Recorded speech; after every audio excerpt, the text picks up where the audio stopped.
बंधन भाग 29। भीष्म हस्तिनापुर से चले तो ऐसा नहीं लग रहा था कि कोई शिष्य अपने गुरु से मिलने जा रहा हो। वह तो किसी राज परिवार की पूरी शोभा यात्रा थी।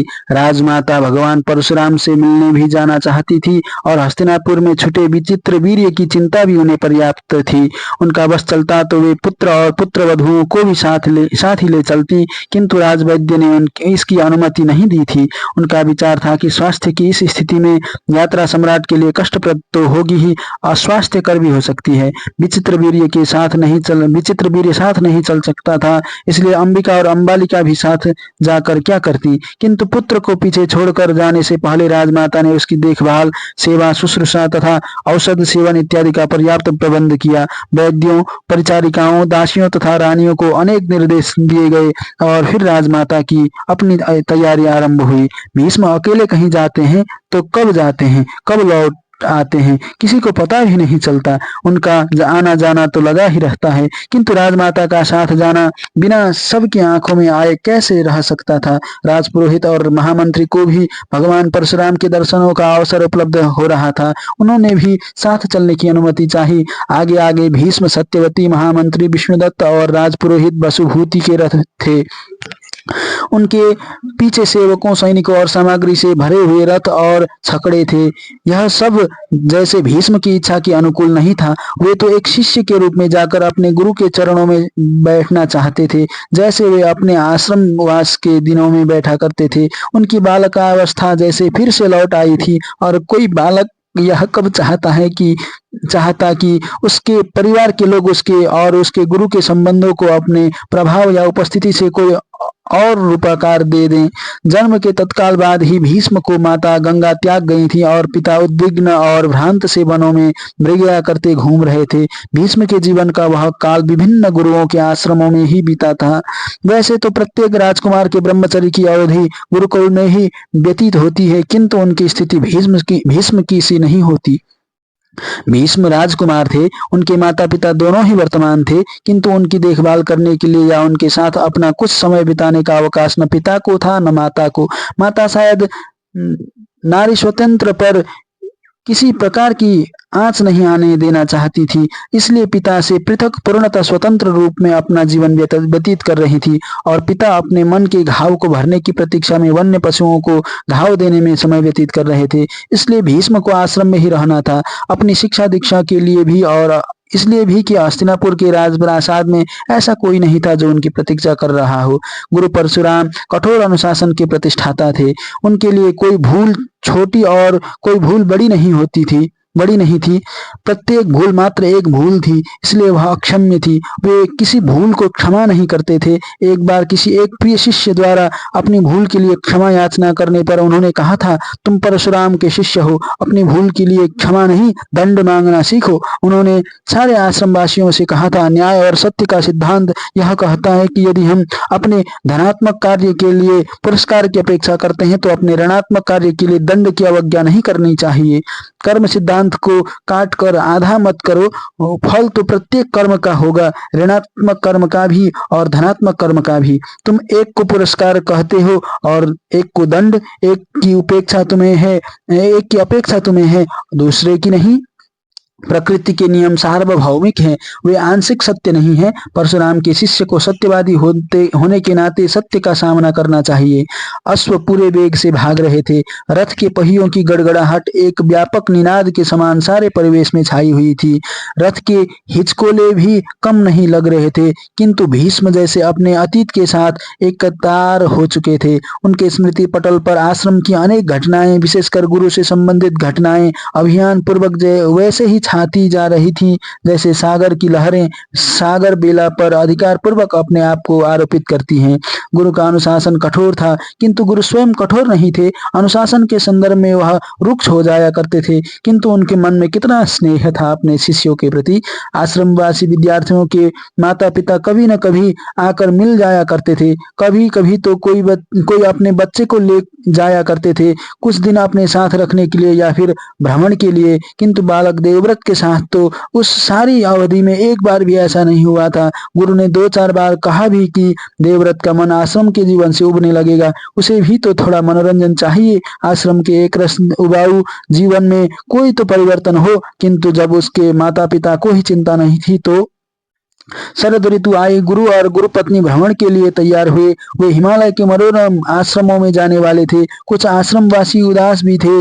और गुरु पत्नी आश्रम में न हो तो सारे आचार्यों मुनियों और ब्रह्मचारियों के होते हुए भी आश्रम कैसा उजाड़ सा लगने लगता है। जैसे आत्मा न रहे तो सारे अवयवों के वर्तमान रहते भी शरीर में कोई सौंदर्य नहीं रह जाता। और तभी गुरु ने देवव्रत को बुला भेजा। देवव्रत मन में कुछ आशंकाएं लेकर गुरु के सम्मुख उपस्थित हुआ। जाने गुरु क्या कहें क्या न कहें। गुरु ने स्नेह से कहा, पुत्र तुम बहुत दिनों से आश्रम के बाहर नहीं गए हो, तुम्हारा मन उब रहा होगा। हम कल भ्रमण के लिए आश्रम छोड़ रहे हैं, तुम हमारे साथ चलने के लिए तैयार हो जाओ। तुम्हें हम प्रकृति के कुछ अद्भुत दृश्य दिखाएंगे। हिमालय की मनोरम छटा अध्ययन की एक रास्ता का बोझ मस्तिष्क से कुछ दिनों के लिए झटक दो। स्वयं को बहुत संयत करने पर भी देवव्रत पूछ ही बैठा, और कौन कौन जा रहा है गुरुदेव? मैं, तुम्हारी गुरुपत्नी, 3-4 मुनि और तुम। देवव्रत का बहुत मन था कि कहे, गुरुवर अपने संगी साथी मित्रों के बिना मुझे इस भ्रमण में क्या आनंद आएगा। पर उसी समय उसके विवेक ने कहा, मूर्ख, यह गुरु की अनुकंपा है। वह तुझे अपने साथ भ्रमण के लिए जा रहे हैं, जैसे माता पिता अपने पुत्र को ले जाते हैं। और देवव्रत ने गदगद होकर हाथ जोड़ दिए थे। और सचमुच वह भ्रमण कितना अच्छा रहा। गुरु उन स्थानों से परिचित थे। उस यात्रा के लिए आवश्यक उपकरणों का उनको ज्ञान था। अपेक्षित सावधानियों से उनका परिचय था। उन दुरूह और दुर्गम क्षेत्रों के आश्रमों में उनका सम्मान था। 3 मास के उस भ्रमण में गुरु ने उन्हें इतना कुछ नवीन और मनमोहक दिखा दिया जो कदाचित देवव्रत अपने आप कभी न देख पाते। अंततः जब भीष्म ने अध्ययन पूरा कर आश्रम छोड़ा तो विदाई के समय कितने स्नेह से गुरुपत्नी ने कहा था, पुत्र तुम्हारा एक घर तो वह है जहां तुमने जन्म लिया है, और दूसरा घर यह है जहां तुमने शिक्षा पाई है। जैसे हस्तिनापुर का आकर्षण तुम्हें खींचता रहा है, वैसे ही इस आश्रम को भी याद करना। और अब भीष्म सोचते हैं कि उन्हें यह स्वीकार करते हुए संकोच होता है कि उन्होंने आश्रम को कभी वैसे स्मरण नहीं किया जैसे कोई अपने घर को याद करता है। कभी अवसर ही नहीं आया कि वह लौटकर गुरु और गुरुपत्नी के चरणों में सिर नवाते। एक आश्रम से दूसरे आश्रम में भटकते रहे और अंत में हस्तिनापुर में आकर फंस गए। एक बार आ गए तो आ गए, फिर हस्तिनापुर छोड़कर जाना उनके लिए संभव नहीं हुआ। धर्म क्षेत्र में सरस्वती नदी के दर्शन होते ही भीष्म जैसे अपने सुख संसार से बाहर आए। अब वह भगवान परशुराम के आश्रम के ब्रह्मचारी नहीं है। तब से अब तक के बीच काल का एक लंबा अंतराल है। वे छोटे बालक नहीं हैं, वयस्क हैं, प्रौढ़ता की ओर बढ़ रहे हैं। राजा तो वे नहीं हैं, किंतु कुरु साम्राज्य के कर्ता धर्ता हैं। आज वे गुरु से प्रायः उसी प्रकार मिलने जा रहे हैं जैसे शायद तब बालकों के अभिभावक उनसे मिलने आया करते थे। वयस्क, प्रौढ़ और वृद्ध समान धरातल पर गुरु से मिलने के इच्छुक, किंतु उनके प्रति सम्मान, आदर और श्रद्धा का भाव लिए हुए। सहसा उनकी दृष्टि उठी सामने मार्ग पर 4 अश्वारूढ़ ब्रह्मचारी उद्दंडता से न केवल उनका मार्ग रोके खड़े थे, वरन उन्हें रुक जाने का संकेत कर रहे थे। भीष्म का आक्रोश जागा। मन में आया कि 4 बाण छोड़कर अभी इन्हें धराशायी कर दे, पर फिर अपने आवेश को समझाया। जाने क्या चाह रहे हैं ब्रह्मचारी? रथ रोककर सारथी वीरसेन ने पूछा, क्या चाहते हो ब्रह्मचारी? हम भगवान परशुराम के शिष्य हैं, आपके स्वागत के लिए आए हैं। एक ब्रह्मचारी ने आगे बढ़कर कहा, भगवान आ गए हैं, आश्रम में आपकी प्रतीक्षा कर रहे हैं, आइए। उन्होंने अपने अश्व मोड़े और सरपट भाग चले। भीष्म के मन ने उन्हें धिक्कारा। कितना सादा है।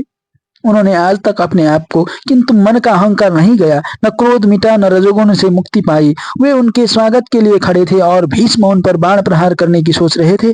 उन्हें क्यों याद नहीं रहा कि उनके गुरु महाभार्गव साधारण वनवासी तापस नहीं है। वे शस्त्रास्त्रों के प्रकांड पंडित और युद्ध कला के अन्यतम विशारद हैं। जैसे अश्व महाभार्गव के आश्रम में होते हैं और कहीं नहीं होते। उनके साधारण शिष्य बड़े बड़े अतिरथियों से अधिक दक्षता से अश्व संचालन करते हैं। सामने सरस्वती के तट पर भगवान परशुराम का अस्थायी आश्रम दिखाई दे रहा था। आश्रम क्या था? छोटा मोटा युद्ध शिविर ही था। सशस्त्र ब्रह्मचारी प्रहरी के रूप में खड़े थे। रथ रुके और प्रहरी आगे बढ़े। पधारिए। एक प्रहरी बोला, रथों से उतर आइए, रथों तथा अश्वों की व्यवस्था हमारे साथियों पर छोड़ दीजिए। आप लोग आइए, भगवान आपकी प्रतीक्षा कर रहे हैं। अपने रथों तथा सेवकों को प्रहरियों के पास छोड़ भीष्म, सत्यवती, विष्णुदत्त और वसुभूति आगे बढ़े। प्रहरी नायक ने उन्हें आगे चलकर एक ब्रह्मचारी तक पहुंचा दिया। वह उन्हें लेकर आगे चला।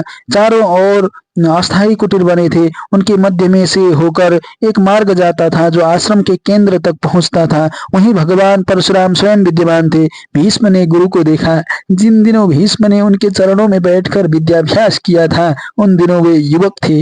अब वे प्रौढ़ वय पार कर वार्धक्य की ओर जा रहे थे। केशों और दाढ़ी में पर्याप्त मात्रा में धवलता आ चुकी थी। उनका गौर वर्ण अब जैसे हिम ताप सहकर ताम्रवर्णी हो गया था। शरीर पर मांस कुछ कम हो गया था, किंतु वे पूर्णतः स्वस्थ और प्रसन्न दिखाई दे रहे थे। भीष्म ने उनके चरणों में प्रणाम किया। धर्म में तुम्हारी आस्था दृढ़ रहे। परशुराम ने आशीर्वाद दिया। प्रसन्न तो हो वत्स, आपकी कृपा है गुरुवर। तुम्हारे यश के साम्राज्य का तो खूब विस्तार हो रहा है। अब तुम देवव्रत से भीष्म हो गए हो। तुमने राज्य छोड़ा, पत्नी और संतान का मोह छोड़ा, उनके माध्यम से प्राप्त होने वाले सारे सुख त्याग दिए।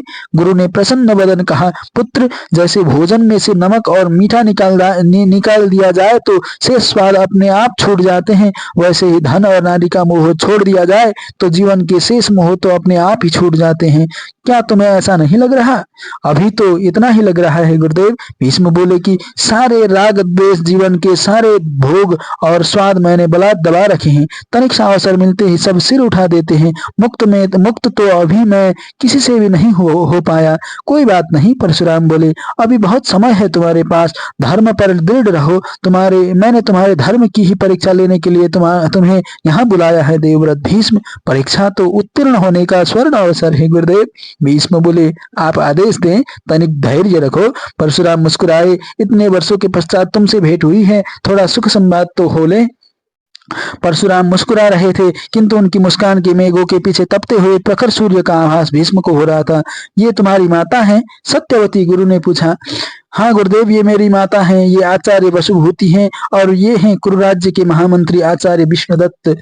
सबने प्रणाम किया। गुरु ने आशीर्वाद की मुद्रा में हाथ उठाया। सत्यवती का मन हुआ कि भगवान से तत्काल अपने विचित्र वीर्य के स्वास्थ्य की चर्चा करे। वे यदि कोई औषधि दे। महर्षि, एक निवेदन मैं भी करना चाहती हूँ। तुम्हारी व्यथा भी सुनूंगा राजमाता। परशुराम बोले, किंतु तुम लोग थके हुए आए हो, जाओ थोड़ा विश्राम करो। संध्या समय भेंट भी होगी और चर्चा भी। परशुराम उन्हें छोड़कर चले गए। उनके एक शिष्य ने आगे बढ़कर कहा, इधर पधारे राजमाता। सत्यवती के पास कोई विकल्प नहीं था। वह देख रही थी जिस राजसत्ता के मोह में उसने अपना तापस छोड़ा था, उसका इस तपस्वी परशुराम के सम्मुख तनिक भी मूल्य नहीं था। संध्या समय सूचना मिलने पर कि गुरु उनकी प्रतीक्षा कर रहे हैं, भीष्म सभा मंडप में आए। उन्हें लगा यह मात्र गुरु की भेंट ही नहीं है, यह तो कुछ और है। प्रातः भी गुरु की मुस्कान के पीछे से उनका जो तेज झांक रहा था वह भीष्म की समझ में नहीं आया था। इस समय भी मंडप में पूरा समाज जुटा था। गुरु ने कहा था कि वे भीष्म के धर्म की परीक्षा लेने आए हैं। आओ देवव्रत भीष्म, गुरु ने कहा, वहां बैठो। गुरु ने भीष्म को अपने साथ का आसन नहीं दिया था। वह आसन उनके ठीक सम्मुख कुछ दूरी पर था। गुरु सचमुच ही उनकी परीक्षा लेने वाले थे। क्या मौखिक परीक्षा? या भीष्म बैठ गए। सत्यवती, विष्णुदत्त और वसुभूति को भी बैठने के लिए ससम्मान आसन दिया गया।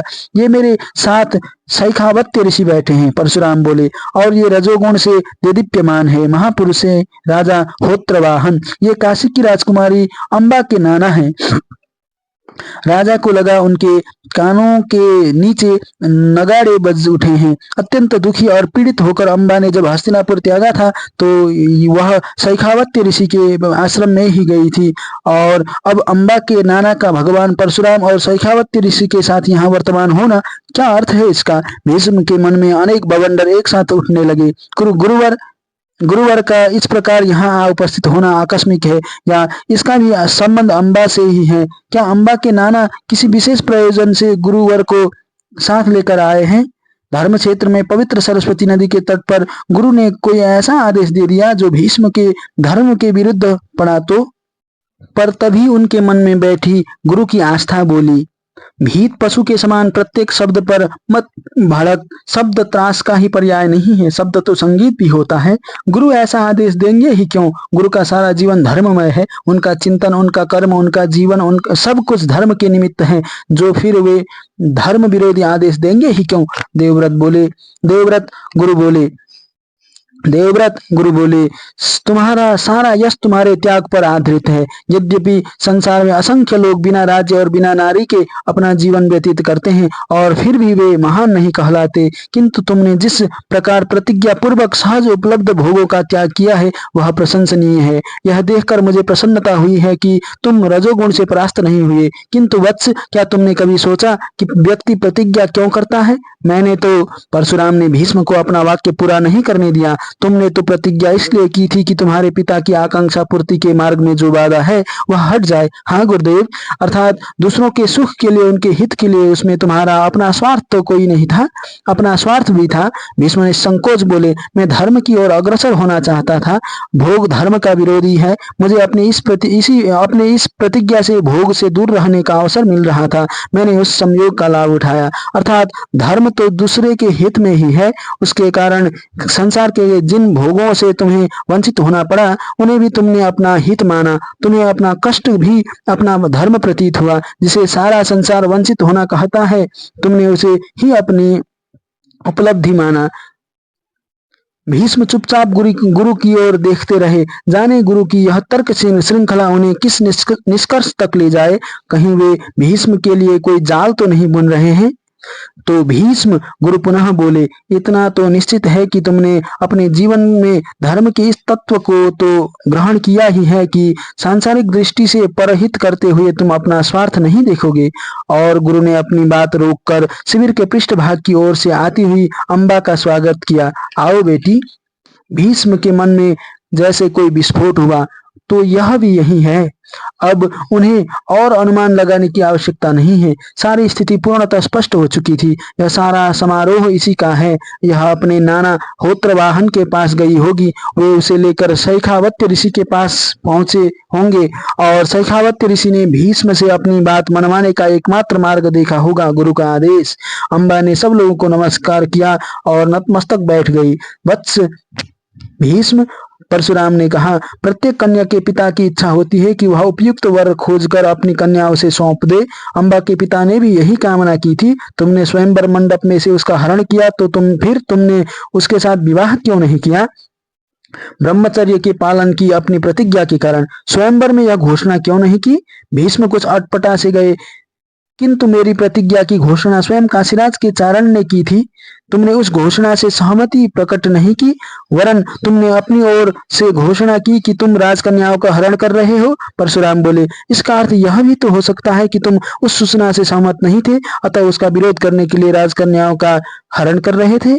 मेरा अभिप्राय यह नहीं था, किंतु इस भ्रम के लिए अवकाश तो हो सकता था। परशुराम बोले, मान लो कि तुम्हें देखकर अम्बा तुम पर मुग्ध हो गई हो, उसकी हार्दिक इच्छा हो कि तुम उससे विवाह कर लो। अम्बा ने तमक कर परशुराम की ओर देखा। ऋषि क्या कह रहे हैं? कहीं उन्होंने अम्बा के हृदय का सत्य तो नहीं जान लिया? मनुष्य की यह दुर्बलता है कि वह सांसारिक तथ्यों और घटनाओं को भी अपनी इच्छाओं में रंग कर देखता है। तटस्थ व्यक्ति के लिए वह दृष्टि दूषित हो सकती है, किंतु उस व्यक्ति का सत्य वही होता है। ऐसी स्थिति में यदि अम्बा ने यही समझा हो कि तुम उससे विवाह करने के लिए ही उसका हरण कर रहे हो, तो तुम उसे क्या कहोगे? उसका दृष्टिदोष? तो क्या तुम्हारे लिए उचित नहीं था कि उसके दृष्टिदोष का परिमार्जन करते?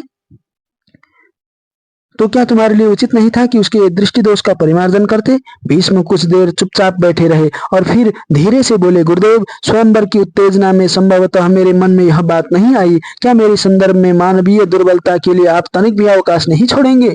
लगा परशुराम का स्वर जैसे स्नेह से आर्द्र हो गया। मानवीय दुर्बलताएं तो प्रत्येक मनुष्य में है पुत्र। तुम्हारे ही संदर्भ में मैं इतना कठोर कैसे हो सकता हूँ? वे बोले, किंतु तुम्हारी इस नगण्य सी चूक से इस कन्या का जीवन नष्ट होने जा रहा है। उन्होंने अम्बा की ओर संकेत किया। साल्व ने इसे ग्रहण नहीं किया, क्योंकि हरण के क्षण से वह इसे तुम्हारी पत्नी मानता है। पापम शांतम गुरुदेव। भीष्म बोले, मैंने तीनों कन्याओं का हरण किया था तो दो का विवाह मैंने अपने छोटे भाई के साथ कर दिया है। यदि हरण के क्षण से देवी अम्बा को मेरी पत्नी मान लिया जाएगा तो अंबिका और अंबालिका का हस्तिनापुर के सम्राट के साथ विवाह भी असंभव हो जाएगा। परशुराम ने एक क्षण रुककर सोचा, फिर बोले, यह साल्व की मान्यता है पुत्र, तो गुरुदेव किसी और की मान्यता मेरा बंधन कैसे हो सकती है। परशुराम का धैर्य छीजने लगा था। उन्होंने अपने शिष्य के साथ लंबा तर्क वितर्क कर लिया था। बोले, मैं यह नहीं कह रहा हूँ, मेरी दृष्टि तो केवल एक बात पर है। तुमने इसका हरण किया और साल्व ने इसे अस्वीकार किया। तुम दोनों की इस कंदुक क्रीड़ा में अम्बा का जीवन नष्ट हो रहा है। इस अत्याचार की अनुमति मैं नहीं दे सकता। तुम्हें इसको ग्रहण करना होगा। क्या आपने यही बात साल्व से कही है? भीष्म ने पूछा। नहीं, क्यों? राजकुमारी की ऐसी इच्छा नहीं थी। भीष्म की दृष्टि अनायास ही अम्बा पर जा टिकी। अम्बा का मुख लज्जा से अरुण हो रहा था और उसकी आंखें झुककर प्रायः बंद हो गई थी। क्यों? भीष्म बोले, जब राजकुमारी ने अपनी इच्छा से साल्व का वरण किया था तो अब वह क्यों चाहती है कि आप मुझे ही आदेश दें? गुरु का उत्तर सुने बिना भीष्म पुनः बोले, यदि राजकुमारी ने सौभराज के वरण की बात न कही होती तो उनका विवाह हस्तिनापुर के सम्राट के साथ हो चुका होता, तब यह समस्या भी नहीं उठती। भीष्म ने रुककर गुरु को देखा। राजकुमारी अपनी वर्तमान स्थिति को मेरी और साल्व की कंदुक क्रीड़ा के कारण नहीं, अपने मन के द्वंद्व और हृदय के लोभ के कारण पहुंची है। एक निष्ठता के अभाव का परिणाम यही तो हो सकता था गुरुदेव, अन्यथा साल्व या विचित्र वीर्य, वह विचित्र वीर्य को नहीं, तुम्हें अपने पति के रूप में पाना चाहती है। इस जीवन में यह संभव नहीं है गुरुदेव, किंतु यह न्याय होगा। परशुराम बोले। उन्होंने भरपूर आंखों से भीष्म को देखा, जैसे उन्हें सम्मोहित करने का प्रयत्न कर रहे हो। भीष्म, क्या तुम नहीं देख रहे कि तुम्हारी प्रतिज्ञा अपने लक्ष्य से भटक गई है? जिस प्रतिज्ञा का लक्ष्य परहित था वह अब परपीड़न करने लगी है। उसके स्वर ने समझाने की भंगिमा अपनाई। तुम्हारी प्रतिज्ञा का लक्ष्य पूरा हुआ। सत्यवती का पुत्र हस्तिनापुर के सिंहासन पर आसीन है। उसका विवाह हो चुका है। उसकी संतान भी होगी और कुरुओं का राज्य संभालेगी। अब यदि तुम अम्बा का जीवन नष्ट होने से बचाने के लिए विवाह कर लेते हो तो किसी का अपकार तो नहीं ही होता, उपकार अवश्य होता है। सत्यवती का मन हुआ, चित्कार कर कहे, नहीं ऋषि श्रेष्ठ, ऐसा अनर्थ मत कीजिए। यह अम्बा राजकुमारी नहीं, नागिन है। इसका जन्म सत्यवती को डसने के लिए ही हुआ है। कहीं भीष्म ने इसे अंगीकार कर लिया। यदि इसने उसे पति बनाया तो यह उसे हस्तिनापुर का सम्राट भी अवश्य बनाएगी। अम्बा के साथ अन्याय न हो पर सत्यवती का भी सर्वनाश न हो गुरुवर। प्रतिद्वंदी पक्ष भीष्म और अम्बा नहीं है, सत्यवती और अम्बा है। और सत्ता है भीष्म। जो स्त्री भीष्म को प्राप्त करेगी वह हस्तिनापुर की सारी सत्ता को भी हस्तगत करेगी। सत्यवती ने भीष्म को पुत्र के रूप में प्राप्त किया और अम्बा ने उसे पति के रूप में प्राप्त करना चाहती है सत्यवती अपने अनुभव और सहज बुद्धि से जानती है कि पुरुष पर उसकी माँ से अधिक उसकी पत्नी का नियंत्रण होता है। माँ बनकर स्त्री प्रतिद्वंदिता में हारी है। अम्बा के अधिकारों की रक्षा अवश्य करे ऋषिवर, किंतु मुझे वंचित करके नहीं, मेरे अधिकारों को मुझसे न छीने। पर सत्यवती को लगा अभी इसका अवसर नहीं आया है। अभी तो भीष्म ही गुरु की बात स्वीकार नहीं कर रहा। और पुत्र, परशुराम कह रहे थे, पिता ने तुम्हें आज्ञा भी नहीं दी थी। उनकी इच्छा मात्र जानकर तुमने जीवन के सारे भौतिक सुखों को तिलांजलि दे दी थी। गुरु का अधिकार पिता से भी अधिक होता है। मैं तुम्हें आज्ञा दे रहा हूँ, अम्बा को ग्रहण करो, गृहस्थी के सुख का भोग करो और अम्बा को सुखी करो। यह आपका आदेश है। हाँ, और यदि मैं इस आदेश का पालन करने में स्वयं को असमर्थ पाऊं तो? परशुराम ने भीष्म को इस प्रकार देखा जैसे भीष्म ने कोई बहुत ही अप्रत्याशित और बचकानी बात कह दी हो। फिर जैसे स्वयं को बहुत सहेज कर बोले, कुरुकुल के राजकुमारों से यह अपेक्षित नहीं है कि वे गुरु की आज्ञा का उल्लंघन करें। फिर भी यदि तुम मर्यादा का उल्लंघन करोगे तो मुझे मर्यादा की प्रतिष्ठा के लिए कुछ करना होगा। भीष्म ने गुरु को देखा जैसे पूछ रहे हो, क्या करेंगे आप? मर्यादा की प्रतिष्ठा के लिए मुझे तुम्हें बाध्य करना ही होगा कि तुम मेरी आज्ञा का पालन करो। परशुराम बोले, शब्दों से नहीं मानोगे तो मुझे शस्त्र बल की सहायता लेनी होगी। उन्होंने भीष्म को देखा, गुरु से युद्ध करोगे? भीष्म को धक्का लगा। उन्हें गुरु से यह अपेक्षा नहीं थी कि वे इस सीमा तक उन पर दबाव डालेंगे। गुरु से युद्ध अपने आप में ही यह कम कलंक नहीं है, और यदि गुरु से पराजय एक वृद्ध ब्राह्मण से पराजय, क्षत्रिय समाज में मुंह दिखाने लायक नहीं रह जाएंगे भीष्म। और यदि कहीं विजय प्राप्त कर ली, गुरु को पराजित किया, हठी गुरु का वध करना पड़ा, तो गुरु हत्या, ब्रह्म हत्या का अपराध कैसे संकट में डाल दिया गुरु आपने। फिर जैसे भीष्म ने सायास स्वयं को शांत किया, गुरु को समझाना चाहिए, गुरु समझ जाएंगे। मुझे कुछ कहने की अनुमति है या आपका आदेश हो चुका? भीष्म ने बहुत विनीत भाव से पूछा। कहो। गुरु से तर्क करने का अपराध क्षमा करें। भीष्म बोले। बोलो, मेरी अनुमति है। परशुराम हंसे। तर्क में कोई दोष नहीं, कुतर्क मत करना। गुरु हंस रहे थे, अर्थात अभी उनका धैर्य चुका नहीं था, अभी युद्ध की स्थिति नहीं आई थी, अभी वे शांत थे और दूसरे व्यक्ति की बात ग्रहण कर सकते थे। एक बार क्रुद्ध हो जाएं तो फिर किसी की सुनते ही नहीं। धर्म ने क्षत्रिय को शस्त्र धारण करने की अनुमति क्यों दी? न्याय के लिए, अपने स्वार्थ की पूर्ति के लिए शस्त्र धारण करना दस्युवृत्ति है। न्याय के लिए, अपने स्वार्थ की पूर्ति के लिए शस्त्र धारण करना दस्युवृत्ति है। शस्त्र धारण किया जाता है सामान्य जन के हित के लिए, दलित दमित प्रजा के उद्धार के लिए। अपनी इच्छा किसी अन्य पर आरोपित करने के लिए तो नहीं गुरुदेव। नहीं, परशुराम बोले, वह आतताई का काम है, धर्म उसकी अनुमति नहीं देता। तो आप अपनी और राजकुमारी की इच्छा मुझ पर आरोपित करने के लिए शस्त्र बल का आश्रय क्यों ले रहे हैं? परशुराम के चेहरे पर आकस्मिक जल प्लावन के समान आवेश छा गया, पर जाने कहां से उनकी स्मृतियों में से निकलकर एक नन्हा सा बालक उनकी आंखों के सम्मुख खड़ा हो गया, जो उनकी ही प्रत्येक बात को मोड़कर फिर उनके ही मार्ग में खड़ा कर देता था और सोचकर हंसता था कि उसने उनका मार्ग अवरुद्ध कर दिया है और गुरु को जैसे अब प्रत्यावर्तन ही करना पड़ेगा। बालक देवव्रत सदा यही करता आया था। गुरु के अधरों पर मुस्कान जागी। काशी की राजकन्या से मेरा विवाह करवाने के लिए धनुष उठाने में कौन सा धर्म है गुरुदेव? नारी के सम्मान की रक्षा प्रत्येक प्राणी का धर्म है देवव्रत। भीष्म। परशुराम बोले, एक अबला राजकन्या नगर नगर भटक रही है और दो शस्त्रधारी सत्तावान योद्धा उसका अपमान कर रहे हैं। उन्हें न्याय को स्वीकार करने के लिए बाध्य करने हेतु अथवा उन्हें उनके अपराध का दंड देने के लिए मुझे शस्त्र उठाना पड़ रहा है। पुत्र, यह मेरी अहम्मन्यता नहीं है, न ही अपनी इच्छा का आरोपण। इच्छा केवल सर्वनियंता की है, वही इच्छा धर्म कहलाती है। मैं धर्म को वाणी दे रहा हूँ, या तो अम्बा को अपनी पत्नी के रूप में अंगीकार करो अथवा अपने प्राण देकर अपने अपराध का परिमार्जन करो। परशुराम उठ खड़े हुए। धनुष उठाओ। ठहरे गुरुदेव। भीष्म शांत स्वर में बोले, क्षत्रिय युद्ध दान में मोह नहीं मोड़ सकता। आह्वान चाहे गुरु की ओर से ही आया हो, पर पहले युद्ध की अनिवार्यता से तो सहमत हो लूं। उन्होंने रुक कर गुरु की ओर देखा। आपकी आज्ञा का पालन करूं तो मेरी प्रतिज्ञा की रक्षा कैसे होगी? यह तो तुम्हें अम्बा का हरण करते हुए सोचना चाहिए था। लगा जैसे परशुराम का धैर्य चूक गया था। एक प्रतिज्ञा तुमने की है और दूसरी प्रतिज्ञा मैंने की है, असहायों की सहायता की। राजकुमार हो, इसलिए तुम्हें एक अबला के साथ दुर्व्यवहार करने का अधिकार नहीं दिया जा सकता।